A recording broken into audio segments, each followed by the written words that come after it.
Watauga Arts Council with your host, Cherry Johnson, serving arts in Watauga County for more than 30 years. Hi, I'm Cherry Johnson with Watauga County Arts Council, and one of the things we do is to try to make the arts a presence in our community and promote and encourage the arts of all kinds in all ways. And a major artistic tradition in our community, which actually predates the Arts Council and many other things around this community, is the Horn in the West. Mm-hmm. It's a theatrical production that has survived a lot, gone through an awful lot over the years, and especially in recent years, as outdoor drama has changed a good bit over the years. When they started the Horn in the West, I imagine I was a little one, but I imagine that it was a big trend, a great big deal, you know. Yeah, it's not, you know, there's a lot more stuff you can do now, technology and whatever, and it's kind of cool to go back to the real stuff, back to Horn in the West, back to other outdoor dramas, outdoor drama in general. The lady agreeing with me obviously would agree with me. That's Teresa Lee. You probably remember Teresa. I've had her here with many things. Teresa wears a lot of hats. I do. And this is a new hat. You've just found a new hat. Teresa's the artistic director of the Horn in the West. And this year, this is a new hat. It is. And when I heard, wherever I heard it, that she had been awarded that, I immediately emailed her and said, good, this works, because it made so much sense to have someone like you in charge of this production. Well, thank you, Cherry. So I think that's a great thing. Well, like you say, theater and the arts are such a presence in our community. They really are. And this is, you know, not to overuse a metaphor, but this is really the grandfather of the theatrical and really arts events in this community. There's just a 63, this is our 63rd season of producing Horn in the West. And, but this is my first year doing the production. Is it your first year associated at all with Horn in the West? No. Actually, when I came to Boone about 25 years ago, I got involved in Horn in the West doing the children's theater over there. Oh, yes. And helped them write a grant and get the children's theater program started. We have a children's show every summer. It goes along with the programming. So yeah, that was my first association with the organization. But and many of your students over the years have worked with Horn in the West. Yeah, I'm a professor in the Department of Theater and Dance, and many of our students over many years have acted in and also been behind the scenes at Horn in the West. And that's one of the reasons, I mean, there's lots and lots of reasons why I was excited to have the opportunity to direct the show. But, you know, one of my particular interests, you know, is to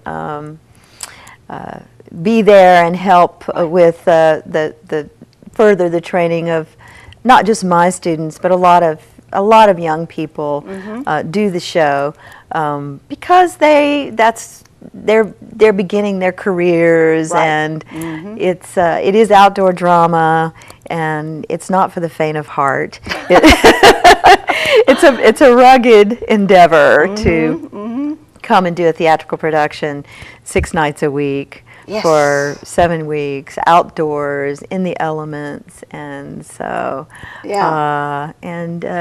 it does pay, but the pay is, you know, not the probably the most in terms of the kind of acting jobs you could get that some seasoned actors who you know, they've been doing it for many years would be able to afford to come and do. So anyway, we have just a terrific cast assembled this year, and just a delightful. We actually really do have some seasoned actors. When I was saying that, I was thinking, no, we really do have some very experienced, wonderful actors that are helping to carry the show this year. Now, describe your job. I mean, you and I were talking before we started this, and about casting. And I saw you adjusting costumes and that kind of thing, you know. So tell me what your job's about. Well, my job with the organization started back just in March, and it involves casting the show and helping with assembling the technical crews as well. I've had, a great team of collaborators and a great team of designers and some of those technical are folks you've staff. worked with for Yes, years. this year. Greg Williams, who he's also on a new board member of Southern Appalachian Historical Association. So he has actually volunteered a lot of time to do the sound. And it's one of the exciting things this year with the sound is that we have new microphones and sound enhancement. And so you'll be able to hear everybody should be able to hear the show very well this year. So he's really helped with that. Alice Neff is the costume designer, and she's just a force of nature. I don't know how she does everything she does, costuming all of those people, it's just extraordinary. She sews very fast. Well, and she's also just very resourceful and very clever, and she has a lot of good help too. And, that's great. And behind the scenes. And then we have a couple of local folks who have come and volunteered their time to spruce up the set. The story's a little different this year. One of the scenes that used to take place in Governor Tryon's palace now takes place in the home of Judge Henderson. So Wendy McNeil has come and lent her hand in repainting that scenery. So that's going to have a different look. We have a little bit different take on the show this year. Well, I was going to ask you about that. I had heard several times that there were some changes. Who makes those decisions? Who decides how to alter the script a bit? Because I know you own the script, so it's legal for you to change it however you have to. We do, yes. And I have been involved in some of the rewriting of the script. Right. And I've worked with dramaturg Derek Davidson has helped some with the writing. Greg Williams has lent some of his skills in that he's multi-talented. I know, right? We've been in consultation with Dave Davis, who is the curator to the director of the Hickory Ridge Living Museum. Yes. And he has lent some of his expertise also with the script, plus taking, the script has evolved over the years. Right. So it's, at this point, it's hard to say whose words or whose, in terms of, it just really has a life of its own. But what we did, bottom line, is we went back to an earlier version of the script that's referred to as the Judge Henderson script from 1962. And we've updated the language and have done some cutting so that the story kind of flows a little more easily through. Right. The new convention that I've introduced this year is the narration will not be heard over. I mean, we do have a beginning setting narration, setting the scene, but the scene-to-scene narration will take place as a story being told by Daniel Boone to a little young boy, a young settler boy. Now, do you see this happening, or you just hear it? No, we see it on stage. So you're going to see Daniel Boone in the future of the story, like 10 years after all of this takes place. Telling what happened. Looking back and telling what happened. That's cool. To this little boy. That's a nice twist. Yeah. I like that. And, as you know, I'm a storyteller in my own way. I don't stand up and tell stories, but through theater, I make stories come to life on stage. You certainly do. That's just a big part of who I am. And so part of when I approached this position, I kept kind of asking the question, well, where do I start from? Where do I start from? And I just kind of went back and said, well, why in 1952, when this started, did the people of Boone come together and want to put so much into producing this outdoor drama? Good question. Yeah. And why was it so? If you go back and look at the early programs, I mean, everybody that was involved with the town of Boone at all, you know, Right. especially the major movers and shakers, It was, were yes. part of it. This started very much as you know, the town fathers and mothers of that time Telling our story. were extremely supportive. Amazingly. And they were the movers and shakers of getting this started. And of course the Winkler family that donated the 35-acre Daniel Boone Park to the town of Boone. And they've stayed involved all these for years. the purposes of producing Horn in the West and educating the community about its history. And that was the designation for that beautiful park over there.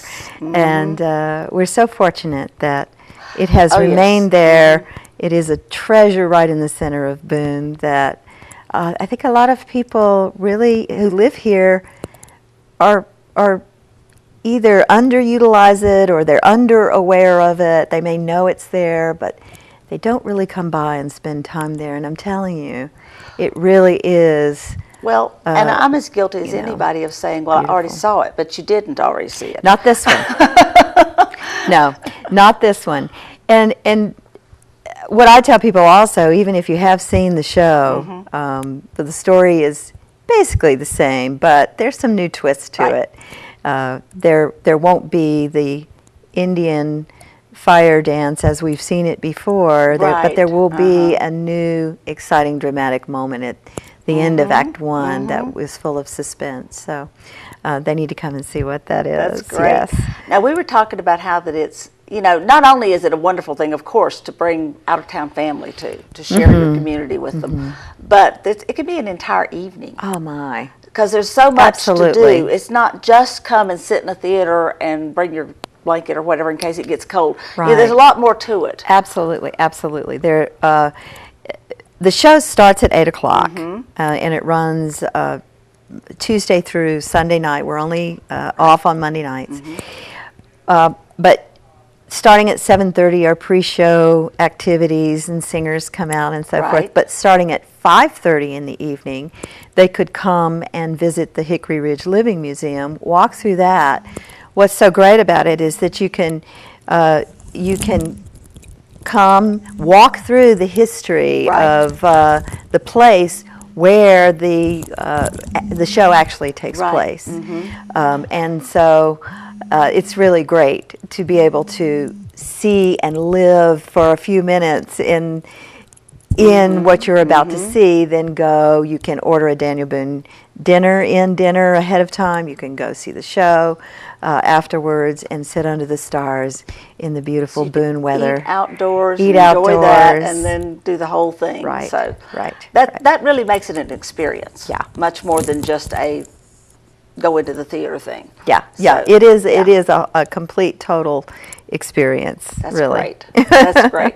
And it's something that Boone should be, and I hope is, very proud of, because it does. I mean, we're named for Daniel Boone, obviously, but just the fact that it's our heritage, that this is, you know, the history behind this community way back. You know. Absolutely, it tells the story of the settlers Exactly. in this area, and yeah, that we owe a debt of gratitude to those people. They were rugged individualists, and we certainly owe them a lot for coming and persevering and making a community up here.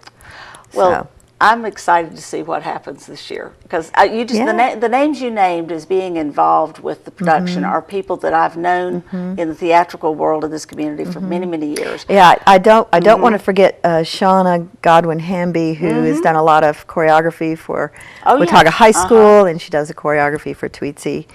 And also Josh Howard is the director of the chorus, and he's been with Horn for about 11 years. That's great. The chorus is really phenomenal this year. I heard they're exceptional this year. Exceptional. So the singing, dancing is great.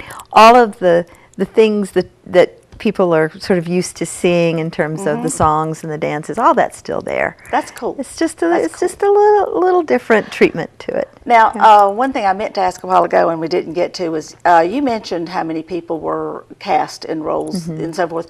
Let's talk about how, it used to be in this community that the same person came back and played Daniel Boone for 40 years. Yeah. And that was kind of part of the heritage for a long time. And so now you've got people who are new to the production, but are they all new?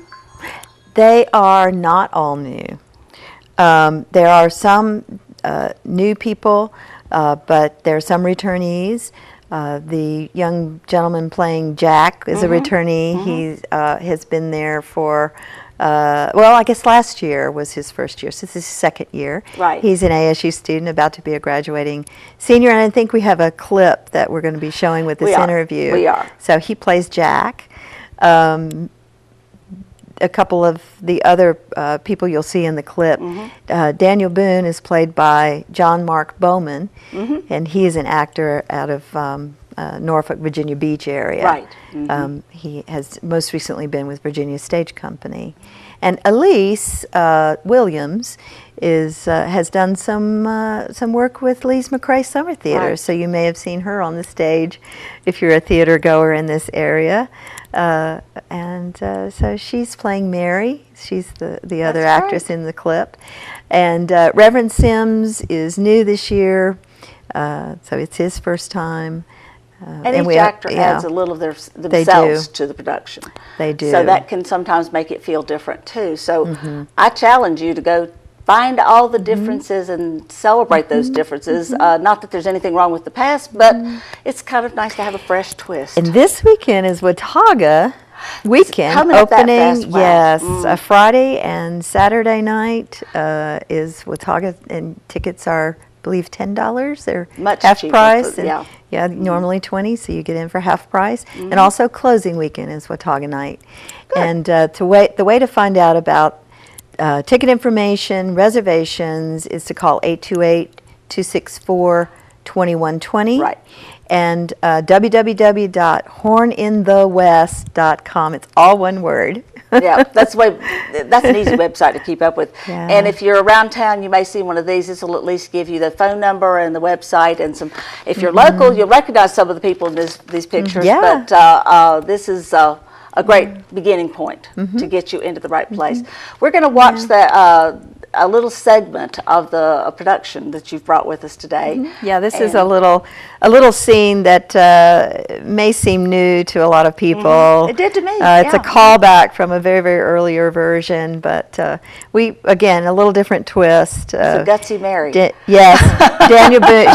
She's Irish, but Daniel Boone is giving a wedding gift to Jack and Mary. And it's a cool little scene. Yeah. Well, be sure you check their website, horninthewest.com, and our website, watauga-arts.org, for links to this and so much more in our community. Thank you. Thank you. Mr. Boone, hello. Mr. Boone, help me get this silly boy away from here. He's not going to listen to me, Mary. It's all part of the Stewart stubborn streak. Why are you carrying two fine rifles, Daniel? I just finished putting this one together. Really hits the mark. Oh, it's beautiful. What's this on the stock? Well, can't you read? JS.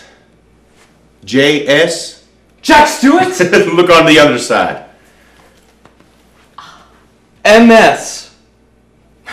All this lovebird talk has made you soft in the head, Jack. Mary Stewart? It's a wedding present for you both. May it bring you lots of game and keep your family safe. Now go on and pack your bag. You, me, and Mr. Sims are going out hunting for a day or two. I'm sure Mary won't mind a bit. Mr. Boone! Oh, that hurt! Yes, ma'am. Mrs. Stewart. Boy, Jack, you better watch out for that Irish temper for sure. Watauga Arts Council with your host, Cherry Johnson, serving arts in Watauga County for more than 30 years.